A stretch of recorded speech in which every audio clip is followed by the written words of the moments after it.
Well, it sure looks like the opening day roster for the Colorado Rockies is set. Are there any surprises? Are there players that maybe shouldn't have made the roster? Well, we get to have another exciting conversation with people covering the Rockies media. Let's get down to some banter. You are Locked On Rockies, your daily Colorado Rockies podcast, part of the Locked On Podcast Network, your team every day.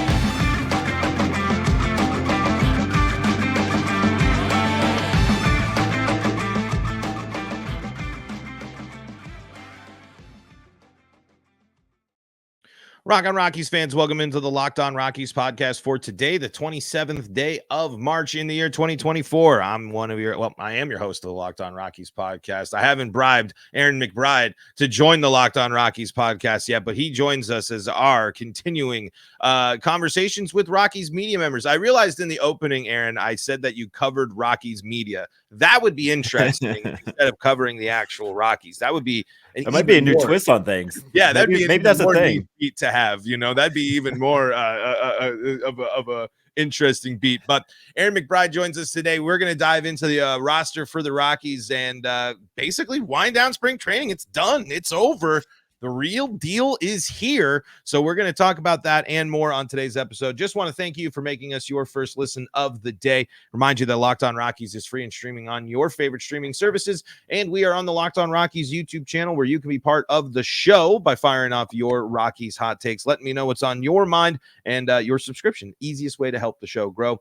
Today's episode of Locked On Rockies is brought to you by Gametime. Download the Gametime app, create an account, and use code LOCKEDON for $20 off your first purchase. Aaron, this is our first chance of getting to talk to each other. Been loving this, but if you don't know, Aaron is over there at Blake Street Banter podcast website as well. Tell the folks a little bit about what you guys do over there at Blake Street Banter.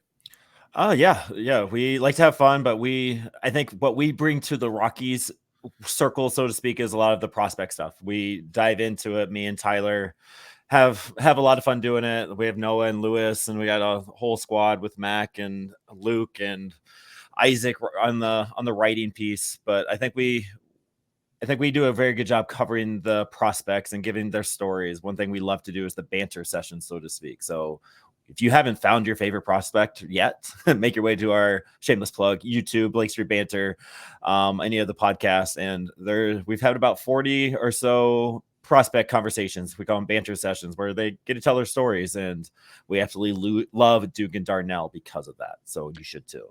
How important is it to give those prospects and give those players a voice and for them to kind of share their experiences? I mean, it's really easy for us covering the game, and it's X's, it's O's, it's this player, but they're human beings behind this stuff. And I think that those type of conversations are a good reminder of that. It's super important to me. Like, I love the connections and stuff. Like, when we were doing this, it was a COVID baby and we didn't know what we were doing. Like, all right, hey, let's do a podcast because it sounds fun, like everybody else and their mama, right? But like, we finally got a conversation with an interview, like, yo, that was fun, let's try this again with somebody else. That was awesome. And then it just started building, and we started building relationships, and like, you start to know these guys a little bit, and like the struggles and tribulations and the injuries and like the life stuff. Like, we've known people that have been cut and then being DFA'd, but then they have their family they're starting, and it's just like, there is this whole world, this whole being a person thing that I think we forget about sometimes. Yeah, KB is trash, KB can't stay injured, like, like the whole go to Rockies Reddit and you can know exactly what I'm talking about. But there is a side of these people that are striving for their dream, and they're sharing their stories, yet they're still human beings, and they're just solid dudes. And that's everything. That's absolutely everything for us. Yeah, you can be a solid dude and things not go your way on the field. Those things aren't exchange the same thing there. And giving voice to prospects at a time that's important, where prospects needed their voices heard about conditions that they experienced, about what it really was like to be, or what it is like to be a minor leaguer. So we really appreciate that stuff. So yeah, Blake Street Banter. But let's focus a little bit. Let's talk about some prospects that are looking to make some strides here. Rockies are led by a young core this year as opposed to last year with a bunch of veterans on their team. How do you feel about this year's team heading into the season versus last year? Focusing specifically on this time of year, how you feel going into the seasons? That's a heavy question because you can go different routes with that, right? Like that's what makes this fun. But this time last year, I was super upset that Harold Castro was on the team. I was super mad that Jerickson Profar was signed to a deal, yet we don't know when he's going to show up and when he's going to be here. Who was our 4th, 5th starter, like Jose Urena. Like it was a mess, right? This year, it's the same expectations. Like we still aren't going to win 70 games. Like it's still going to be a tough sledding, right? But you have so many fun stories to watch going forward. Like you have the best defense in Rockies history going forward. You have some question marks that you can kind of follow along with Montero, Tolia, KB. Like how does this play out? Jake Cave. Like there's so many things. I'm really stoked about the arm barn, so to speak. Like a lot of pieces like Victor Vodnik, like come on now. So I'm feeling good. I'm feeling not hopeless. Can't say I'm optimistic because like 65 wins is the threshold, right? But there's so many different storylines that we get to watch. We get to see Tovar now for the next 10 years or 8 years. And that's super awesome. And we get to see how he develops with that. And I don't know. It's just, there's a lot of excitement at all the spots that are building up. And then, like you said, like it's a young squad and like there's people knocking on the door now that are going to make an impact within the next year or two. Like there's just a lot of excitement, I guess. Yeah, and I mean, this year it's more exciting, at least as a Rockies fan at its core, to watch these guys take at bats versus those. Yes. I don't want to take away from those guys, but it's just, hey, if we're going to lose 103 games, I'd rather watch it be the young guys trying to struggle through it. And I mean, it was not easy, but I enjoyed the second half of the season a lot more than I enjoyed the first half of the season last year. I want to talk about one thing on the roster here as we're going to kind of go through some things. Montero, was going to make the roster out of options, obviously, and kind of needs to get that time. But Tolia makes the roster here for the Rockies. What are your takeaways from that? And what do you see maybe Tolia kind of being a rising option for the Rockies here to start the season? Yeah, I mean, I do. It's Tolia and his switch hitting. Like you can look at all the numbers, the big strikeout rate. But I think what he did at the end of last year in winter ball in spring training, I think he's made the 3 true outcomes really better, if that makes any sense. Like it's no longer an easy out. I think the third way of getting out is going to be a little bit more productive. I think we'll see some more doubles instead of just homers or strikeouts. I think there's more to him with that. His defense ability at any of the spots is above average. I think there's a lot to be excited about Tolia. It sucks in a way because he's a first round pick. He's supposed to be the big dog. We shouldn't have any questions about him. 6 years later, but yet here we are. Right. But I think he is what he is as long as we accept that. Like he's going to walk 10% of the time. He's going to strike out 25 to 30% of the time, but he's also going to give you 25 to 30 dongs with 70 RBIs. If we're okay with that, I think we're all right. And he's going to play a solid right field. He's going to play a solid first base. And what does that mean for Monty? I'm huge on Monty. I love Monty. Monty should eat. Monty should let to be eat. And I think this kind of cramps his playing time a little bit. And the Rockies have kind of continued to do that. Right? Why did they do this, Paul? And that's the thing. I mean, if you listened to the show yesterday, Jake Shapiro was highly critical, and one thing we didn't dive in too much was he trusts that Bud Black's eye when seeing him, but it is really frustrating to see really the crown jewel of the Nolan Arenado trade gets a month in the majors, month down, gets a month in the half a month in the majors, then gets sent down.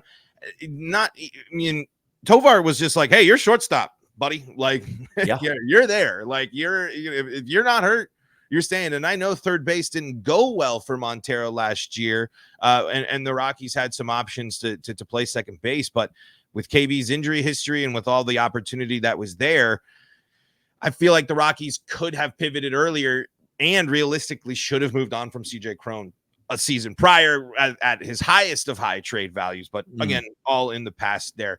Out of those two, just obviously it's projections, but who do you think is going to have the better seasons with their standards? Obviously, Tolia isn't projected to be in the everyday lineup right now, and Montero is still kind of figuring out exactly where he fits in. Yeah. Who do you see having a stronger season if you can make that call? I mean, I think at this point in time, you have to give the nod to Tolia because he is the starting right fielder, right? He doesn't have any question marks about playing time. Is he playing first DH? Is he taking KB Chuck spot? He's in right field. Like, he's scheduled there. He's going to be out there 5 of the 7 days. So I think just Tolia, I think they're actually going to give him the chance. I think they're going to let him go out there and do his thing. I mean, they do have some options with him, so they could kind of figure it out. I think they should be doing that with Monty at first, but that might be more than what your question has time for. But to answer your question, I think Tolia is the one that I think has the biggest upside just because he has a specific spot. And I think it is his until he really, really struggles. Yeah, and let's talk about the fact that this team doesn't make it any easier for Monty with their recent moves that they have done and adding to this team, and your reactions to some of those moves as the roster continues to take shape. And just so you know, Aaron, as we are recording this here and before we end the segment, we're going to react. We'll react to this as well. Jordan Montgomery is heading to the Arizona Diamondbacks. I saw that before we popped on. Awesome. Really fun, really cool. We'll talk about that as well coming up here in segment number 2 of today's episode of Locked On Rockies.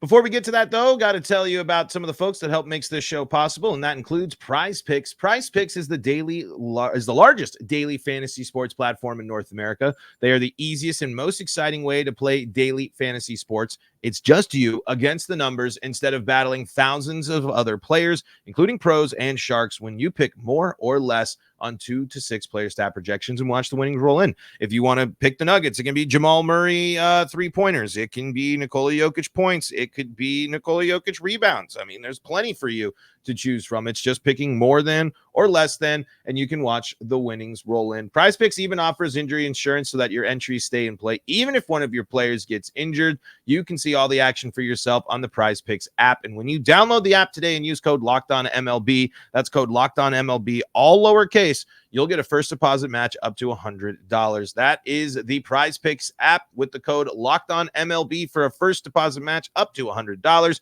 PrizePicks, pick more, pick less. It's that easy. This is the Locked On Rockies podcast. We are your daily Colorado Rockies podcast, free and streaming on your favorite streaming services, bringing you your daily Colorado Rockies talk right here on the Locked On Rockies YouTube channel. And as we mentioned before there, Aaron, man, another big arm heading there to the NL West that the Rockies are going to have to deal with. Your immediate reaction to World Series champion Jordan Montgomery signing with the Arizona Diamondbacks. Does it matter? Like, in the grand scheme of things for us in this moment, does it matter? It was going to be tough sledding for the Rockies anyway. NL West is going to NL West. It is really a 4-horse race, and it's a hodgepodge for those 4. So let them go at each other and beat up each other. I mean, if you can make the moves and you have the ability to do it and you're going to try to add to it, go do it. So kudos to the D-backs, but as a Rocky fan, it doesn't matter. Well, it just makes the hill a little bit steeper to climb there as well. And I'm sure lots of Rockies fans are going to be sitting there. Well, why didn't they get the deal done? Well, do we know do you know the numbers? Let's see here. I think I might have it. Passan doesn't have numbers, at least. Just says a free agent deal pending on a physical. Okay, so no years. Yeah, that's the last thing there from Passan. But Diamondbacks certainly wanted to make it say, like, hey, last year wasn't a fluke. We got a lot of stuff we want to build on. But the Rockies are going to have opportunities to play spoiler. And if you want to show that your young core is the one to believe in, them making noise against the NL West this year would be something that would be a massive, massive win for this team. Yeah, it's this. You're going to add to it. Like, they're ahead of schedule, right? Like, Diamondbacks are ahead of schedule. Like, they have to add to it.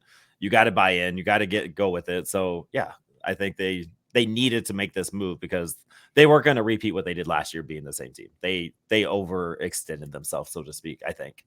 So going in and getting Erod and now Montgomery, go do it. They're going to shoot 90 wins. They're going to be in the playoffs again. They're going to show out. Yeah, and playoffs are far from a guaranteed thing as well. So, I mean, if you see a window, you might as well fully build on it. Yeah. As we know, that's not exactly all of the time that happens for certain teams, but I digress here.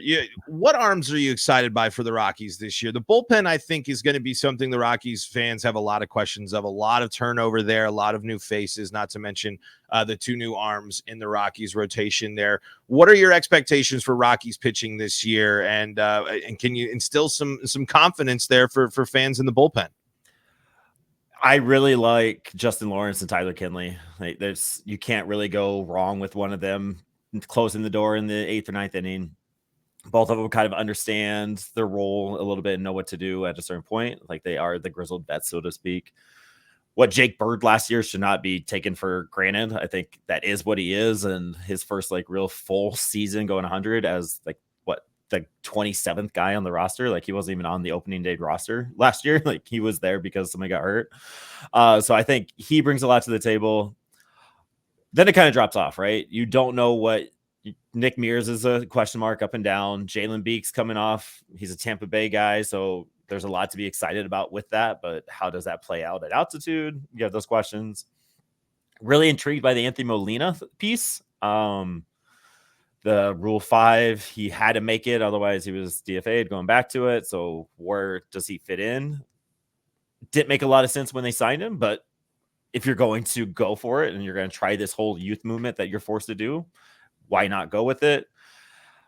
Victor Vodnik, love that guy. I think if he can find a way to throw the strikes, which, that's always a fun question to say about your bullpen arms, right? But that's a huge piece they got from the Braves last year in one of the big trades. So I love that.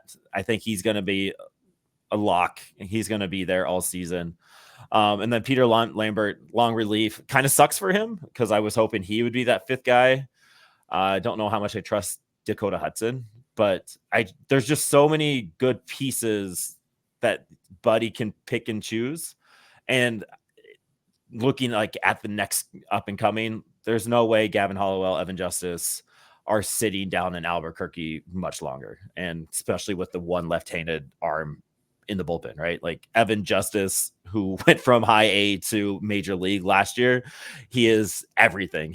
If you've ever been able to see him pitch in person, it's insane. Like it's so cool. So I'm really excited about Evan Justin and Victor Vodnik, in 2 or 3 years. And I think if Gavin Hollowell and Riley Pint possibly get a chance and let Bud again, let the leash go a little bit. Why not? We're going to lose games. Just let him go for it. I think there's some pieces that can be found there. There's a lot to be excited about the arm barn. I really do like that. And Daniel Bard coming back. That'll be interesting to see when the Rockies get that as well. And it's going to be interesting when some of these veterans return for all of the Rockies pitching there. Were you surprised to see any other surprises to you on the roster? I mean, it seems like most things were pretty much understandable there outside of this Jake Cave trade. No one's been able to sell me on it yet. And I don't know if you can, but I don't know if you're excited by it, because it just seems there's nothing about his profile, which there's enough of a sample size for you to sit there and say, that's the best option out of everything that we can try, everything we can do for a roster spot. He's the best option. With what we had, I think so. This is how I kind of talk myself into it. And we have a great piece on BlakeStreetBanter.com. Isaac wrote something there, shameless plug. But if you're going Bradley Zimmer, right, who can fill in at any possible outfield at any point, that's fantastic, right? But if you want a Jason Giambi type, that guy that's going to give you a late inning at bat with a big moment that has the possibility of hitting it over the fence and making it a double or whatever, I would trust Jake Cave instead of Bradley Zimmer in that case. Would you trust him over Sam Hilliard in that same case? No, because I was big on Hilliard before. Right. But then there's that whole conversation. Maybe I'm asking you a question here. How much do spring training stats matter? Because Zimmer balled out, but did he ball out on fastballs? Hilliard didn't. He had his second round and he didn't make the cut, hitting 150 before he was DFA'd. So like you had these options, but then you have Michael Toglia who played his way through spring training to earn a spot. But why didn't that same leash get brought into Zimmer? So I think my question is for you, like what emphasis was put on spring training and what were they kind of looking for from Zimmer in that sense? I don't know, because I mean, it kind of fills everything that they're looking for. He stole some bases too. I mean, he kind of did everything that you were looking for. And it's just like, there's this Jake Cave move out of nowhere. It's just like, why? Like, I mean, if you're going to roll the dice, you can roll the dice with a variety of guys, and you already had basically the same type of profile there. You mentioned different styles in terms of slugging abilities, but I don't know if they're going to be extra aggressive on the base paths and a guy that can, I mean, I'd imagine Zimmer's at least a little bit better on defense. I know Cave is a minus defender. I mean, there's just nothing statistically there that I would do it, but really, in reality, what I would say is Sam Hilliard kind of makes the most sense out of all of those. A guy that's familiar. If I need a guy out of those three guys to play center field at Coors Field, I'm going to pick the guy that's already played center field at Coors Field before. I'm going to pick the guy that's familiar with that outfield versus we know how this outfield can eat guys up. It's not easy to just, not everyone's Brenton Doyle and can just poof out of nowhere and be the best defender the Rockies have seen in the position. Right.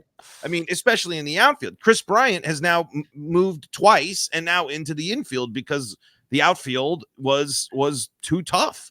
And so I think in my eyes, I know Sam Hilliard has issues, but I know Sam Hilliard hits the ball 500 feet if he connects with it. Like if he hits it straight and he hits it, he can, I feel like, do exactly what you're looking for with the Jake Cave thing. But it's just one of those head scratchers where it just seems like I would put in Hunter Goodman, try a guy out at center field. If he's going to just be the backup center fielder, I'd rather a guy get some ABs than really anytime I'm going to see Jake Cave. I can't think of an instance this season until he proves me wrong by going on a tear, I guess, that I'm going to say, I am glad that this guy is getting this at bat right here.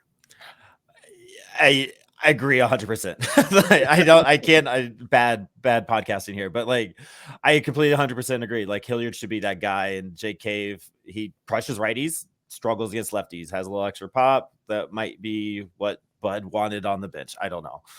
I can't make sense of it either. I imagine it's a Mike Moustakas type thing where, all right, we're going to give you 2 or 3 months and then we're going to, hopefully you turn into something and we're going to ship you away or something. The timing of it was weird because Nolan Jones just got whacked in the knee and was possibly out. He hadn't played for a few days, and then literally Cave was signed and then Nolan Jones was back in the lineup the next day. So that was maybe my theory. All right, they had to bring in somebody to cover Nolan for a week or two, and they just didn't have it. So I have no idea. It doesn't make much sense to me, but I don't know. Maybe he'll hit a bomb and we'll win a game. Yeah, exactly. That's probably what that'll be the career. That talks about the summing up a utility first base outfielder for the Rockies bench player. He had that one moment. He'll just have one cool at bat in the middle of June, and when the Rockies got like 26 wins at that point. But we'll wind things down here with just taking a look at opening day, getting ready for the real baseball as we look ahead to 2024 here, still with the Rockies here, talking with Aaron McBride of Blake Street Banter, BlakeStreetBanter.com, Blake Street Banter on YouTube as well. We're going to dive into more Rockies baseball coming up here in segment number 3. Before we do that, though, got to tell you about some of the folks that help make this show possible, and that includes Gametime. Gametime. I love Gametime. I've used Gametime to get into the MLB All-Star Game. I use Gametime to get into all sorts of concerts. If you need last-minute tickets, Gametime has you covered, because you shouldn't have to worry when you buy your tickets to your next big event. Gametime is the fast and easy way to buy tickets for all the sports, music, comedy, and theater events near you. And when you book your tickets at Gametime, you're going to get your seat. You're going to get a visual of that seat. So you're going to know exactly where you're sitting. My favorite part about buying tickets with Gametime, not to mention the last minute deals and more. You can take the guesswork out of buying tickets with Gametime. Download the Gametime app, create an account, and use code Locked On for $20 off your first purchase. That's $20 off your first purchase when you use code Locked On the Gametime app. Terms do apply. Create that account on the Gametime app. Use that code Locked On, LOCKEDON, for $20 off. Download Gametime today. Last minute tickets, lowest price guaranteed. Locked On Rockies wrapping up here with Aaron McBride of Blake Street Banter. We got real baseball on the way. Aaron, what is your opening day tradition? There's a brewery here called the Mitten Brewery. They have a beer that's called Peanut Butters and Cracker Jacks, and it's everything that is in that name, and it's fantastic. So I go get a 6-pack of that. I go home. I'm on East Coast, so I get a late start with most Rockies games. So it's 9 or 10 o'clock. The kids are asleep, and it's feet up, beer cracked, watching the game.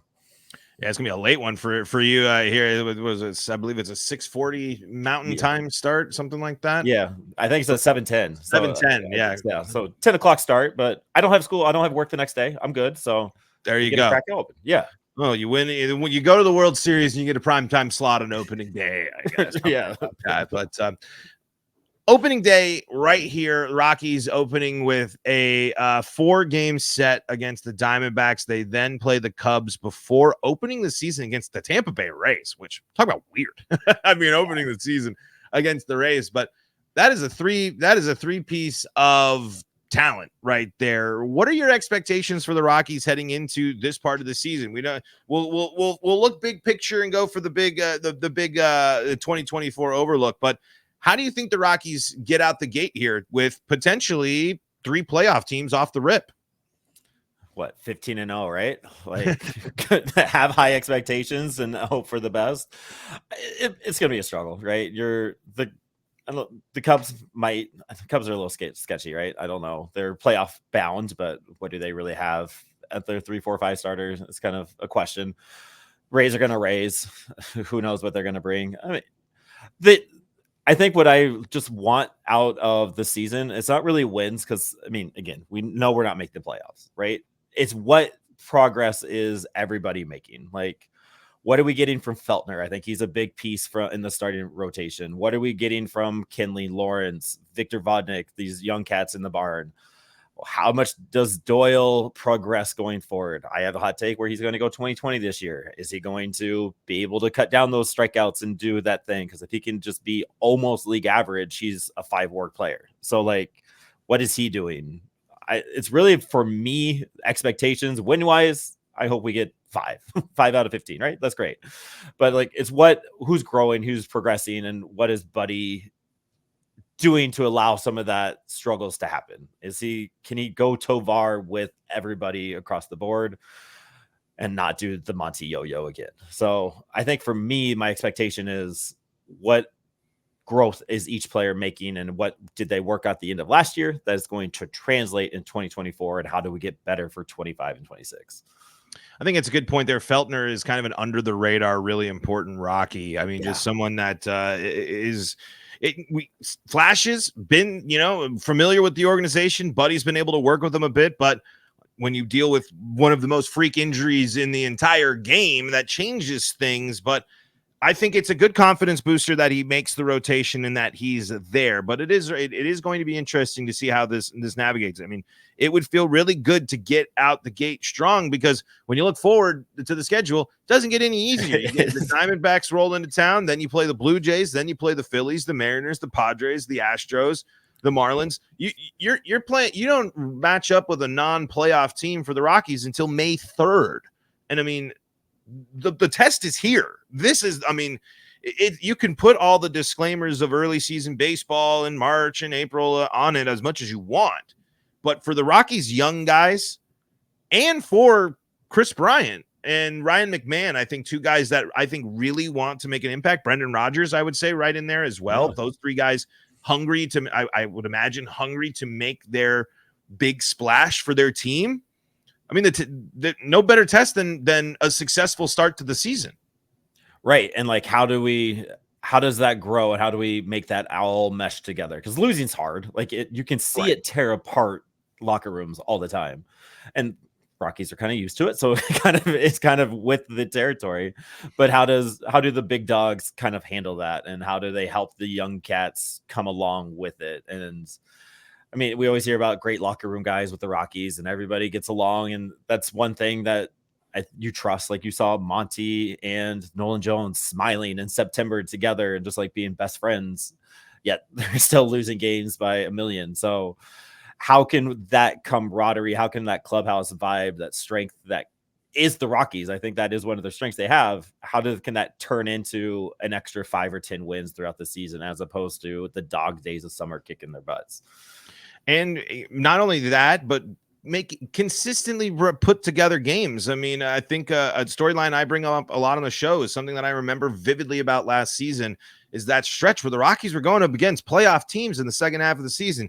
But then they get to the 8th inning and it just completely falls apart for this team. This team has to be consistent. They have to snap the bad stretches. You know, you're going to lose games, but don't lose 11 out of 12. You know, split some series here and there. It's going to make things feel a little bit better. But like you said, Aaron, I think one of the biggest things to focus on for Rockies fan this year is the steps either forward or backwards, because you're going to have to be, realistic on what these guys are doing, because that's the important stuff this year, not the overall record for the Colorado Rockies. Aaron, we are going to wrap things up here for today's episode. One more time, where can they go to make sure they're staying up to date with all things with you and your work? Yeah, Twitter is our favorite. Blake Street Banter, Street ST. Find all of our stuff there. Is where we're most active. Our YouTube channel, we usually go live. We have a podcast. We're gonna do 2 podcasts a week. Once for the minor league, so we can be your go-to minor league coverage from Fresno all the way up to Albuquerque. Player conversations with people in the front offices all the way through. And then we'll have some Rocky coverage once a week, I think Thursday or Fridays. So go listen to Paul for a little bit, then log in, listen to some banters there with us. And just follow along, BlakeStreetBanter.com. And then, just come along for the ride. We're always here for the banter. We want the banter, and come ready. And there's going to be lots to banter about, because the Rockies season right around the corner, opening day tomorrow. Folks, thank you so much for making us your first listen of the day. Check out Locked On Rockies on YouTube, and your subscriptions, easiest way to help the show grow. Folks, until next time, this is Paul Holden saying so long from the Locked On Rockies podcast.